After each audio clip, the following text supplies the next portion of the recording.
you know Patrick Henry, with whom I was most familiar in Williamsburg for 20 years, said, "Beware when Jefferson leaves pen and paper and proceeds to offer his opinion.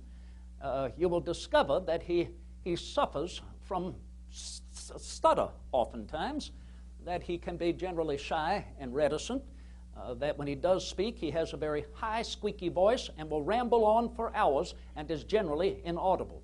I presume you can hear me. Can you in the back?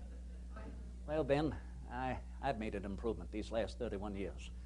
So if there are any of you who are rather shy and reticent to put forth the first question, I will understand it. Take your time. Take your comfort. And when you're ready, I'll be happy to hear you. Otherwise, I'm quite ready now to take the second question first. Yes, sir.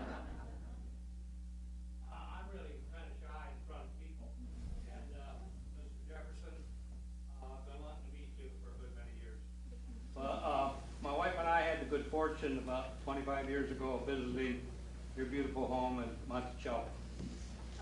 And I was fascinated by your inventions, a dumbwaiter, and you had the pen system that you could write and get two copies at the same time, because you had another pen over there fastened. But I'm an old furniture retailer, and I looked at your bed, and I could not understand, and I've been waiting this long to talk to you about it. And you had that standard length bed, which is 75 inches. I sold a lot of beds. And your bed, for a guy 6'1" or so, are you about 6'1", how'd you sleep in that short bed?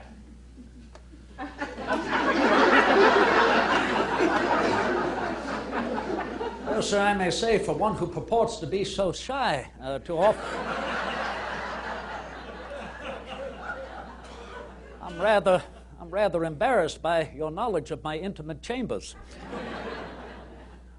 Sir, I wish you to know that when I was in France, I became familiar with the astounding improvement in architecture that the French have long proceeded to pursue.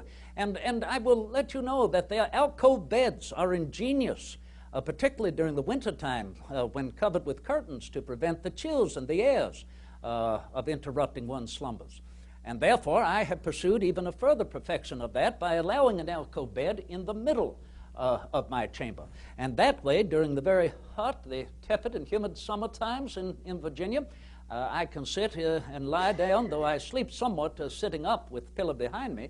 I can sleep in great comfort with the animation of the airs right across me.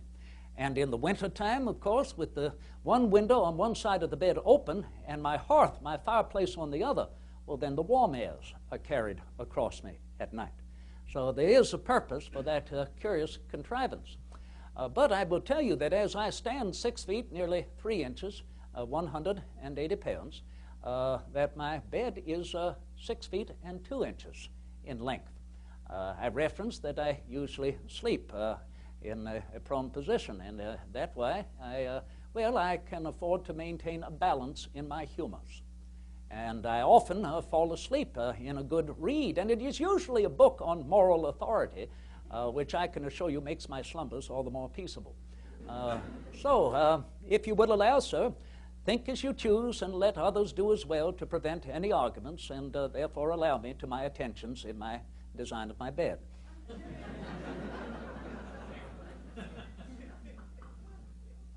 Other question? Yes, sir.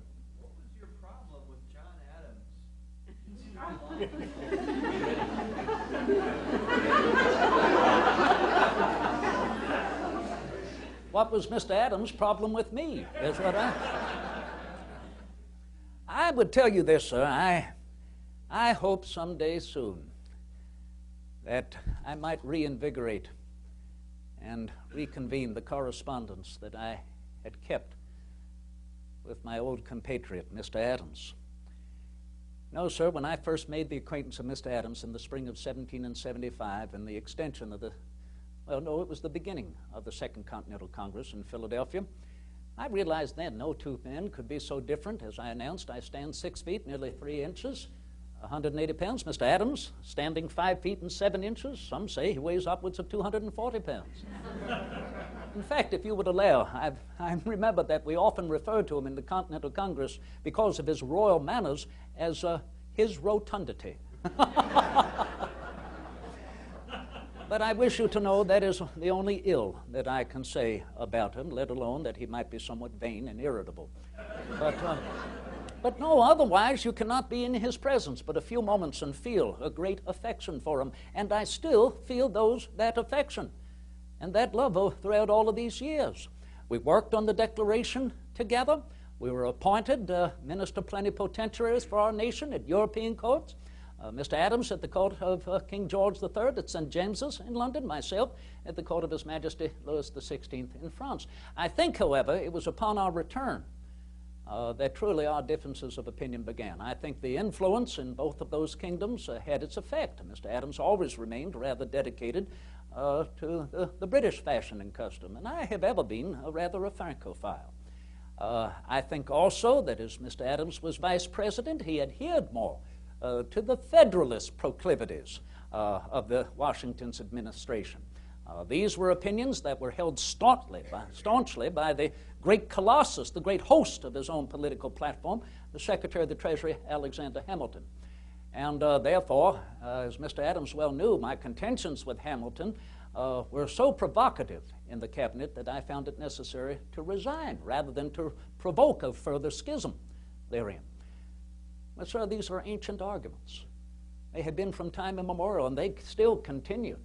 So much so that when His Excellency, President Washington, let it be known he would not stand for a third term, well, we discovered then, did we not, in that first public presidential election of 1796, that politics, just like nature, abhors a vacuum. All factions began to implode. Who should be the next president? The Federalists had considered for 8 years the government had become their own. And therefore, whoever was vice president, quite naturally, should be the next president. How many here of that particular political opinion?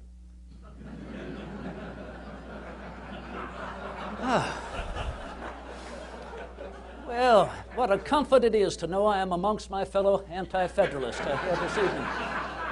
No, we should never expect that there will ever remain a particular thesis without its antithesis. And therefore, quite naturally, the objections to the federal government had brought me once more into the public eye. I was called out of retirement, and thereby to oppose the Federalist candidate, our Vice President, my old friend, John Adams. And as you know, our nation, not yet ready for a change in office, still securing itself in its foundations of principle, well, decided not to allow a change. I lost that presidential election. We followed the Constitution. Whoever receives the second highest number of votes, and this before the 12th Amendment of Art 4 a few years ago, automatically became vice president. And so I served, sir, for 4 years in an office I've always considered the most inconceivable office ever created by the mind of man. There's nothing to do. I spent most of my time at Monticello in a good read. But, sir, the arguments considered, they continued on. Arguments over Hamilton's bank bill. I've never gotten over the fact of this national bank presumed to be inferred in our Constitution. Is it not presided over by a board of directors, and are they less fallible than the common man, and perhaps the more prone to be concerned about their own personal investments than the investments of the common man? And no, sir, I've never been in favor of Hamilton's plan for a deficit of spending. Imagine beginning this nation with money we did not have, and continuing to pass on that debt from one generation to another. Well, consider that, citizens. It is not the fault of generations yet unborn. The earth belongs to the living generation. The dead have no power over us. And therefore, this continual accrual of a public debt, and I pronounce it so, for who is responsible for it? This, indeed, in my opinion, is immoral. And therefore, the arguments were further acerbated with the French Revolution, and I was in favor of it, drawing up the Bill of Rights for the French people with our hero and their hero, the Marquis de Lafayette. But I will agree to you, indeed a bloodbath, the likes of which man has rarely seen, finding its way across the Atlantic Ocean, the French attacking our merchant vessels, forcing our sailors to serve in their navy, and provoking President Adams to consider a war with our former ally France. Can you ever imagine France angering the United States of America?